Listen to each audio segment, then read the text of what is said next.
You guys will find that you have passions, and having a passion is a gift. I think we all have passions, and you don't get to choose them, they pick you, but you have to be alert to them. You have to be looking for them.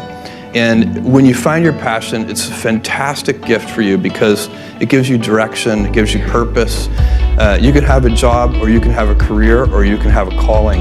And the best thing is to have a calling. And if you find your passion, you'll have that, and all your work won't feel like work to you. Many kids and many grown-ups do figure out over time what their passions are.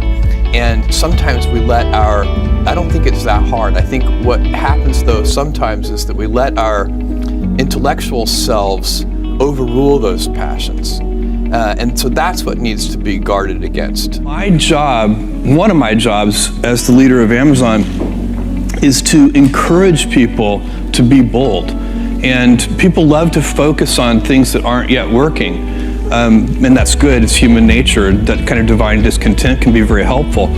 But it's incredibly hard to get people to take bold bets. And you need to encourage that. And if you're going to take bold bets, they're going to be experiments. And if they're experiments, you don't know ahead of time whether they're going to work. Experiments are by their very nature prone to failure. But big successes, a few big successes, compensate for dozens and dozens of things that didn't work. So, bold bets, AWS, Kindle, Amazon Prime, our third-party seller business, all of those things are examples of bold bets that did work, and they pay for a lot of experiments. I've made billions of dollars of failures at Amazon.com, literally billions of dollars of failures. And you might remember Pets.com or Cosmo, or give myself a root canal with no anesthesia very easily. None of those things are fun, but they don't matter. What really matters is companies that don't continue to experiment, companies that don't embrace failure, they eventually get in the desperate position where the only thing they can do is make a kind of Hail Mary bet at the very end of their corporate existence. Whereas companies that are, making bets all along, even, big bets, but not bet the company bets. I don't believe in bet the company bets. That's when you're desperate. That's the last thing you can do. It's not, you could be out of work and have terrible work-life balance. Even though you've got all the time in the world, you could just feel like, oh my God, I'm miserable, and you would be draining energy.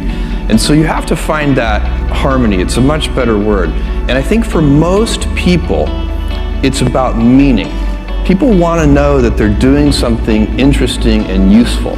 And for us, because of the challenges that we have chosen for ourselves, we get to work in the future, and it's super fun to work in the future for the right kind of person. You need to be nimble and robust, so you need to be able to take a punch, and you also need to be quick and innovative and doing new things at a high speed. That's the best defense against the future. And you have to always be leaning into the future. If you're leaning away from the future is going to win every time. Never, ever, ever lean away from the future. We all have adversity in our lives. I doubt if you really, if you know somebody, any friend or anybody that you talk to, there's no lack of adversity. And by the way, that's good, because it's what teaches us how to get back up. You fall down, you get back up. It always happens. And you get certain gifts in life, and you want to take advantage of those. But I guess my advice on adversity and success would be to be proud not of your gifts, but of your hard work and your choices. So, you may be, the kinds of gifts you get in life, you might be really good at math. It might be really easy for you. That's a kind of gift. But practicing that math and taking it to the next step, that could be very challenging and hard, and take a lot of sweat. That's a choice. You can't really be proud of your gifts because they were given to you. You can be grateful for them and thankful for them. But your choices you choose to work hard. You choose to do hard things. Those are choices that you can be proud of. Being an inventor requires, because the world is so complicated, you have to be a domain expert. I mean, in a way, even if you're not at the beginning, you have to learn enough so that you become a domain expert. But the danger is, once you become a domain expert, you can be trapped by that knowledge. And so inventors have this paradoxical ability to have that, 10,000 hours of practice and be a real domain expert, and have that beginner's mind. Have that look at it freshly, even though they know so much about the domain. And that's the key to inventing. You have to have both. And I think that is intentional. I think all of us have that inside of us, and we can all do it, but you have to be intentional about it. You have to say, yeah, I am going to become an expert, and I'm going to keep my beginner's mind. You can't skip steps. You have to put one foot in front of the other. Things take time. There are no shortcuts. And but you want to do those steps with passion and ferocity. It's easy to have ideas. It's very hard to turn an idea into a successful product. There are a lot of steps in between, and it takes persistence, relentlessness.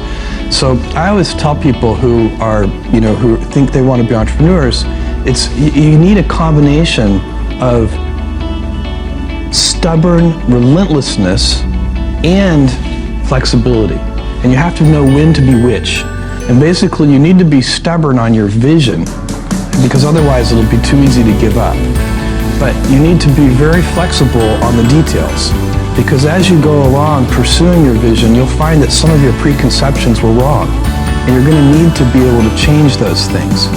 So I think taking an idea successfully all the way to the market and turning it into a real product that people care about and that really improves people's lives is a lot of hard work. Don't try to chase what is kind of the hot passion of the day. I think we actually saw this, I think you see it all over the place in many different contexts, but I think we saw it in the internet world quite a bit, where at the sort of peak of the sort of internet mania in, say, 1999, you found people who were very passionate about something. They kind of left that job and decided, I'm going to do something in the internet, because it's it was almost like the 1849 gold rush in a way. I mean, you find that people, if you go back and study the history of the 1849 gold rush, you find that at that time everybody who was within shouting distance of California was, they might have been a doctor, but they quit being a doctor and they started panning for gold. And that almost never works. And even if it does work, according to some metric, financial success or whatever it might be, I suspect it leaves you ultimately unsatisfied. So you really need to be very clear with yourself. And I think one of the best ways to do that is this notion of projecting yourself forward to age 80, looking back on your life and trying to make sure you've minimized the number of regrets you have. That works for career decisions. It works for family decisions. Do you want? I have a 14-month-old son, and it's very easy for me to, if I think about myself when I'm 80, I know I want to watch that little guy grow up. And so I don't want to be 80 and think, shoot, I missed that whole thing, and I don't have the kind of relationship with my son that I wished I had, and so on and so on. So if you think about that, so I guess another thing that I would recommend to people is that they always take a long-term point of view. And I think this is something about which there's a lot of controversy. There's a lot of people, and I'm just not one of them, believe that you should live for the now. I think what you do is you think about the great expanse of time ahead of you and try to make sure that you're planning for that in a way that's going to leave you ultimately satisfied. So this is the way it works for me. Everybody needs to find that for themselves. So I think there are a lot of paths to satisfaction, and you need to find one that works for you.